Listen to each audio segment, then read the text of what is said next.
questionner l'idée de réalité, questionner l'idée de notre perception de la réalité.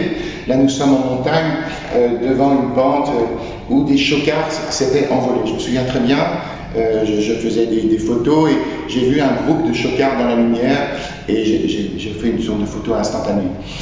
En redécouvrant ces photos, je me suis rendu compte que toute une partie de ce groupe était dans l'ombre, plutôt dans la partie gauche de l'œuvre.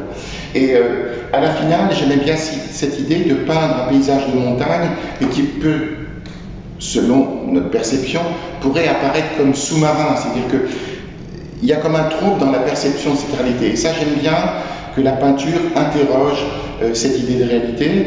Et finalement, ce que l'on regarde, on le sent très bien. Je me souviens d'affûts, par exemple en Slovénie, on est fatigué, on attend qu'un ours vienne dans la clairière, et tout d'un coup, la souche que l'on regarde depuis des heures, eh bien, va peut-être se mettre à vivre, parce que je pense que le manque de lumière, la fatigue et notre envie d'imaginaire, il y a comme une part d'imaginaire qui va se libérer. Voilà, donc ces rencontres entre réel et imaginaire, dans la perception de la réalité, je les trouve toujours très intéressantes, parce que quand on part dans la nature, on attend des choses, et puis il y a d'autres choses qui apparaissent tout aussi étonnantes, tout aussi variées, et c'est vrai qu'on peut avoir été triste de ne pas avoir vu les chamois, et finalement, les conditions dans lesquelles on les a manquées vont nous nourrir autant que finalement si nous étions simplement de simples chasseurs photographiques. Donc ça, j'aime bien cette idée de la difficulté de percevoir la réalité.